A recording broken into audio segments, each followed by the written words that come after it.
So, I know last year I did a vlog type video for the end of New Year's, but this year I realized I hadn't read you any of my poems for a while.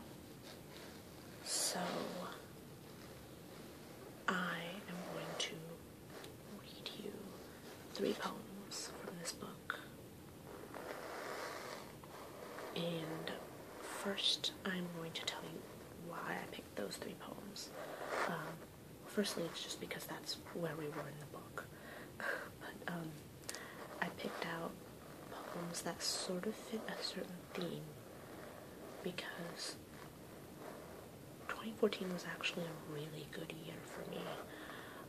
I started out the year depressed and getting over a breakup. And I feel like I have finally started creating my life in the way that I want it to be for the rest of my life.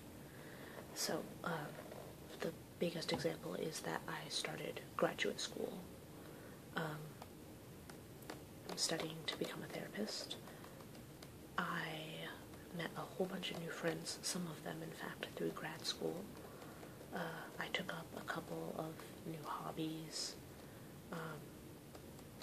I believe I've mentioned that I dance here before, so I started going to a regular venue that does sort of blues, swing, fusion type dancing, and I fell in love with, that particular medium of dance, or that particular style, genre, whatever you want to call it. And yeah, I've made a whole bunch of new friends. I've traveled 3 times in the past year. I, for the first time in my life, went on a road trip with a group of friends, and that was amazing and fun, and I grew so much closer to those friends who I traveled with. I traveled with family to meet a cousin of mine who I had met only once before, and that was when that cousin came to visit me. So I had never gone up to visit them before, and for the first time in my life I got to do that and got to really bond with a kid, and that was great. And I also went on a road trip with my family recently. I, in fact, got back on Sunday, I believe? Yeah, Sunday. Part of why I haven't been able to do a video until now. I mentioned this on my page, and I believe I even put a picture of when I was on the trip, but I was on the trip, and I posted a video that I had prepared ahead of time while I was on the trip, so that's last week's video. And this week's video, because of a whole bunch of stuff around New Year's, preparing for that, as well as I kind of got sick as I got back from the trip, and I'm still sort of getting over that.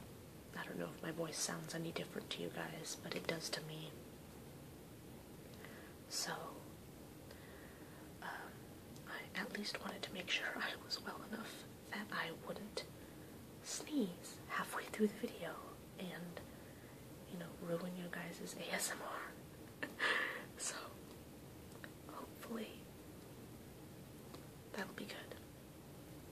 But, so yes, I got over a lot of bad stuff in 2014, and a lot of good stuff has happened, and it sounds like a cliche, but it's like when people say, I feel like this is the beginning of the rest of my life. Like, that's how I feel. So, I hope you guys have also had a great year. On a sort of different note, the poems that I picked out are poems about exes, specifically about the one who I stopped dating in 2013. And so he and I are still friends, things are good, we just decided that we were better off as friends and not in a relationship. That being said, I still wrote poems about him because I am a poet and that is what I do.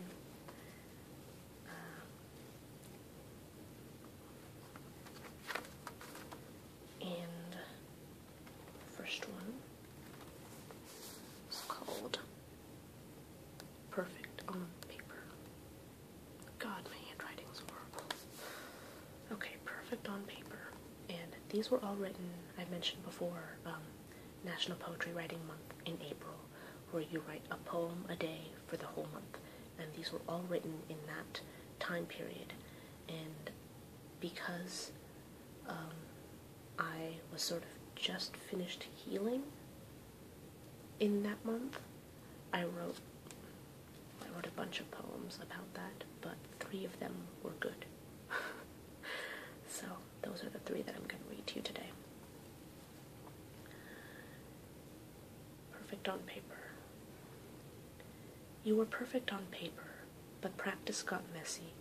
Finger paints, charcoal, and tearing along the dotted lines, it still didn't look anything like the picture. But I tried. Paper cut blood paint. I dog-ear bookmarked every corner I got right. I could fold my heart into 1,000 paper cranes, but that doesn't mean they'll learn to fly. Maybe we sent too many mixed media messages, poked too many holes.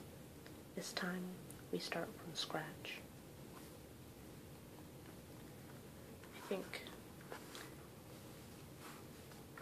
that poem would have made a very good goodbye to 2013 if it had been written at the time. Because that's how I felt about that year in general, is that it looked perfect, and then things got messy, and I really just wanted to start from scratch, which I did, actually. I did it very well. And it's funny, because I looked back at old posts on Facebook to see if I had, made a New Year's resolution, and I had. My New Year's resolution was to get out more and make new friends, and I did that exactly, even though I had forgotten that I had made a New Year's resolution. Because I almost never make New Year's resolutions, because I usually kind of view it as, if I want to change things, why don't I start now? But, instead of waiting for the new year. But that year, when the new year hit, I was by myself. I was, watching When Harry Met Sally at home, sad and sick, and wishing that I was out with my friends, and thought to myself, I need to get out more. I need to, pick up new hobbies, which I did, make new friends, which I did, and do something with my life, which I started grad school, so total success, even though I totally forgot my New Year's resolution. Alright, the next one is more directly about my ex. Again, I want to emphasize that he and I are still friends. He is a great guy. We just, decided that we were better off as friends, and as evidenced by this poem, sometimes he could probably do with thinking about what he's saying before he says it. So this one is called Meaningless. We've both moved on since the 6 months ago we once exchanged our last I love yous, but that doesn't make it any less hard. The words, I don't think I'll ever love anyone as much as I loved her. About 2 months, 6 days, when he said that of you 2 years ago. So, that's kind of for those of you who are still in contact with your exes, kind of think about what you say to them kind of moment, because when someone feels that deeply about someone else, sure, it could be true, but if you're saying the same thing about them as you did about an ex. It's kind of hard to take that seriously, and if you are that ex, then it kind of hurts. But, you know, like I said, he and I are totally good now. This next poem is called On Exes. And this one's far more general.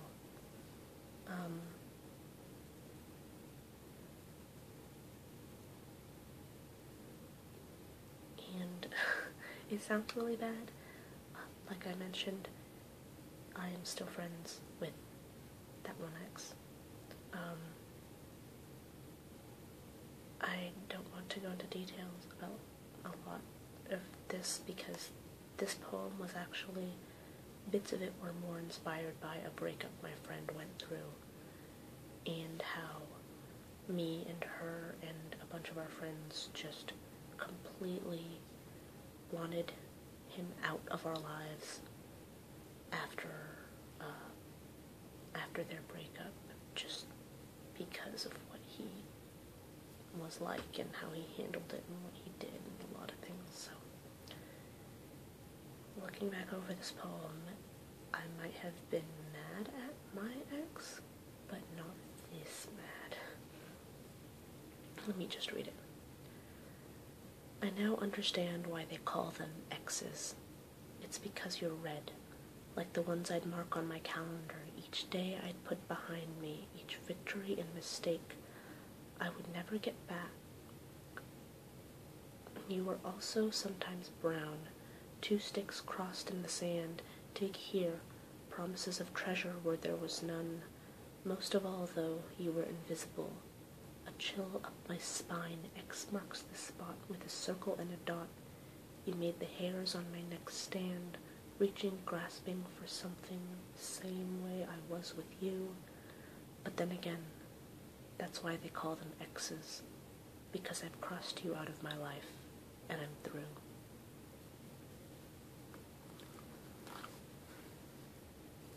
That poem was actually way better than I expected it to be when I first started reading it. Does that ever happen where you read an old work of yours and you find it to be better than you thought it was?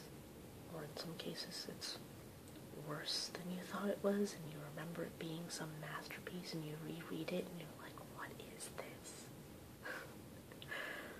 But yeah, so some of these are, you know, a little more applicable to, you know, I'm sure everyone has the person who, you know, exes because you're red like the ones you mark on the calendar, each victory and mistake, just things you put behind you. You know, could be good, could be bad, but it's still behind you, it's done.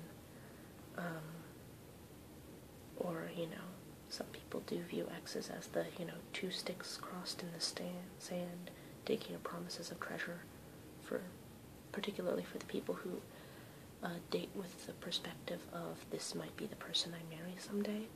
I have a lot of friends who are like that, and when a breakup happens, they feel like they wasted their time because they spent all this time and effort on someone who they didn't end up marrying. The invisible one, the chill up my spine, made the hairs on my neck stand. There are definitely people who, you know, they see an ex like that, reaching, grasping for something, same way I was with you. That's a little more similar to the digging for treasure, you know, you trying to hold on to something, trying to keep it for the sake of keeping it. And that's why they call them exes, because they've crossed you out of my life and I'm through. Maybe I haven't crossed my last ex completely out of my life, but I figured that would be a good way to end this, because we are essentially crossing 2014 out of our lives, for better or for worse. Yeah, for me the last year was great. very much started off here, ended up here, and hoping to continue with that trend. There will probably be downs and probably ups, just like any other year, but we will see where things take us. So, goodbye, 2014. You were great. Maybe not for all. Maybe for some it was awful. Maybe for some it ended badly, like my 2013 had.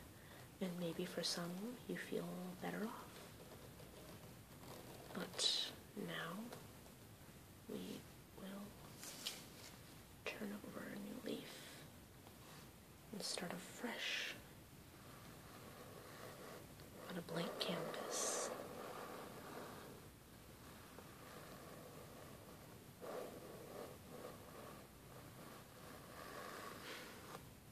Alright, that's all for today. I will see you guys next time.